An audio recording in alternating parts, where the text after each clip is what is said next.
बहनों की लालची भाभी। करिश्मा, रेशमा और मनीषा 3 बहनें हैं। उनका एक भाई भी है, मयंक।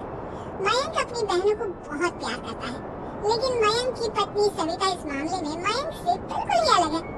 वो अपनी ननदों का जितना बुरा कर सकती है उतना बुरा करती ही रहती है और अपनी ननदों पर हुक्म भी चलाती है।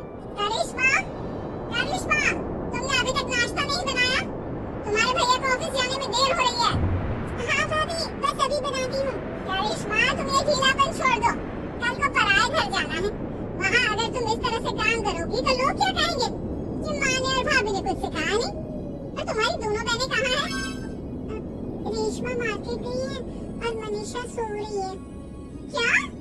सुबह के 8 बज रहे हैं और ये महारानी अभी भी सो रही है? ये कहते हुए सविता अपनी सास दुर्गा देवी के पास जाती है। माँ जी, देख रही हो अपनी बेटियों के तौर तरीके? क्या हुआ बहू? सुबह सुबह क्या कर दिया मेरी बेटियों ने? अरे एक तो अभी उठकर किचन में गई है, दूसरी सुबह सुबह बाहर चली गई और तीसरी अभी तक सो रही है। क्या करूं मैं इन तीनों का? मैं तो परेशान हो गई हूँ।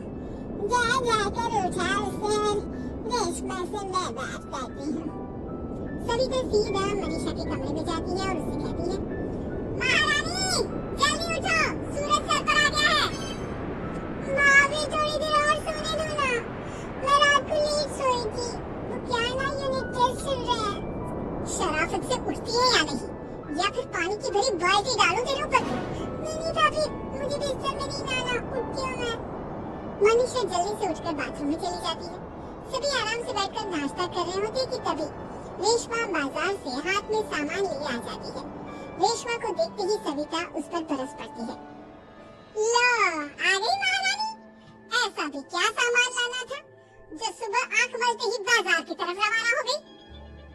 भाभी, कल आप ही तो ठीक रही थी कि घर का सारा सामान मुझे ही लाना पड़ता है, घर में किसी को भी किसी काम से कोई लेना देना नहीं है। अब मैं बाजार जाकर सामान ले आई तो आपको इस बात से भी तकलीफ हो रही है? देख रही हो माँ जी, अपनी बेटी की जुबान कैसे सभी तेज चलती है। और मयंक, आप तो कुछ कहेंगे नहीं अपनी लाडली बहन को? रेशमा, अपनी भाभी से ऐसे बात नहीं करते। चलो माफी मांगो। भैया, मैं क्यों माफी मांगू? अब भाभी से बोलिए ना कि हम पर कम हुक्म चलाया करें। हम इस घर की बेटियां हैं और आपकी पत्नी की ननद है, नौकरानी नहीं। लौट कर लो बात। इनकी भलाई के लिए कुछ भी बोलो तो इन्हें बुरा लग जाता है। इस घर में यही इज्जत है मेरी। देख लो माँ जी, आपकी बेटी किस लहजे में मुझसे बात कर रही है। सविता वहाँ से चली जाती है। मयंक को बहुत गुस्सा आता है, वो भी वहाँ से चला जाता है। फिर करिश्मा रेशमा को समझाती है, रेशमा, तुम्हें भाभी से माफी मांग लेनी चाहिए थी ना। लेकिन दीदी, मैंने कुछ किया ही नहीं तो मैं माफी क्यों मांगू? हाँ करिश्मा दीदी, रेशमा दीदी जैसे ही घर में आई भाभी ही उन पर चिल्ला रही थी। हाँ, मैं मानती हूँ कि गलती भाभी की थी।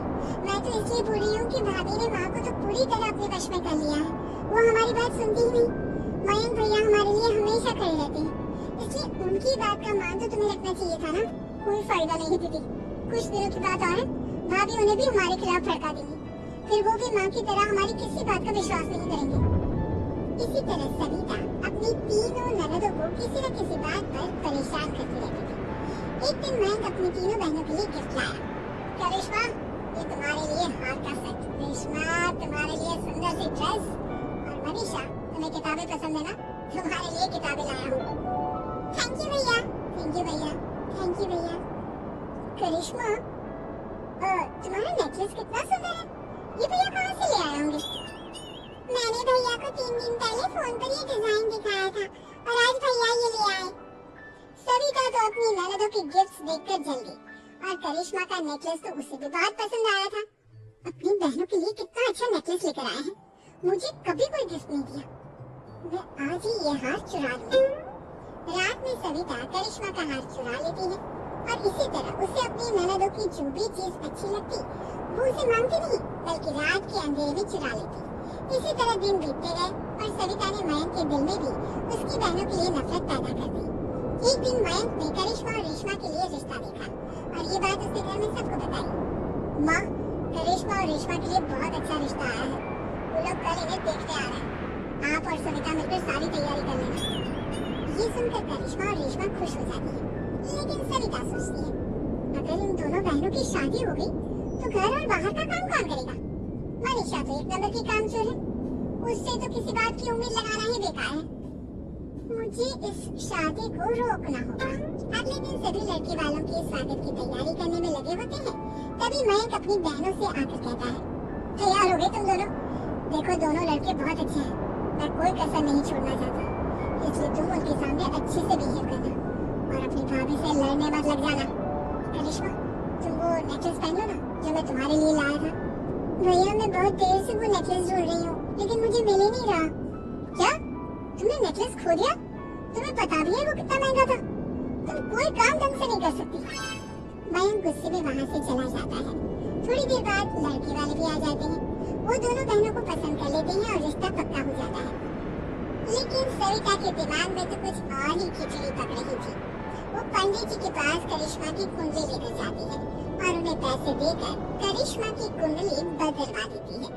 जब लड़के वालों के पास करिश्मा की कुंडली जाती है तो वो दुर्गा को फोन करते हैं।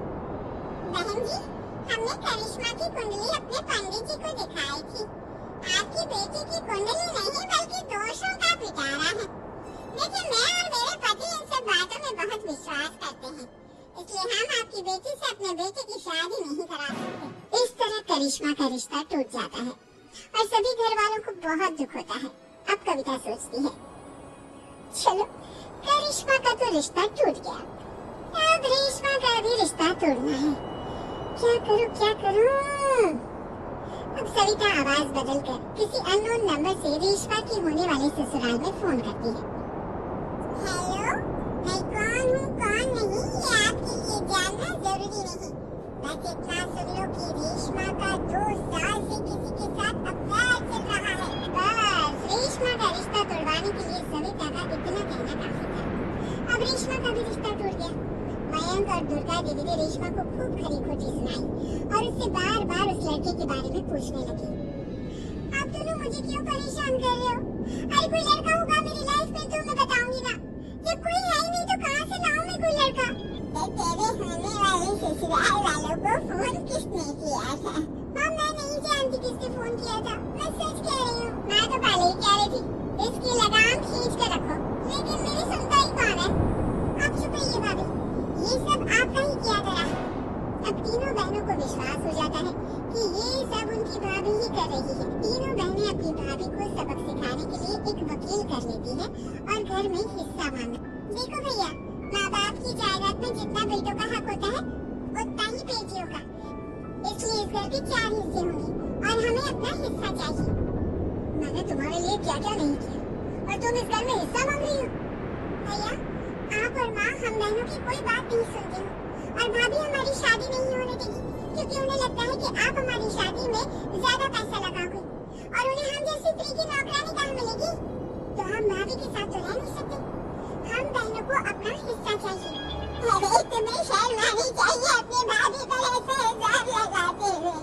वो तुम्हारे बारे में कितना सोचती है। हाँ माँ, भाभी हमारे बारे में बहुत सोचती है, दिन रात बस यही सोचती रहती है कि किस तरह से अपनी तीनों ननदों को परेशान करूं और कभी मुझे पढ़ने भी नहीं देती। दोनों बहनों का रिश्ता भी तो इन्होंने ही तोड़वाया है और रात में हमारे कमरे में आकर हमारी चीजें भी चुराती है। इसी तरह सविता की तीनों ननदें अपनी बात पर अड़ी रही। अब कोर्ट में तारीख भी शुरू हो गई। जब सविता को लगा कि उसकी तीनों ननद इतनी आसानी से नहीं मानने वाली, तो उसने अपने पति और सास को सारी सच्चाई बता दी और अपनी तीनों ननद से माफी मांगी। मयंक और दुर्गा को भी अपनी गलती का एहसास हो गया। अब सविता खुद करिश्मा और रेशमा के लिए अच्छा रिश्ता ढूंढती है और उनकी शादी करवाती है।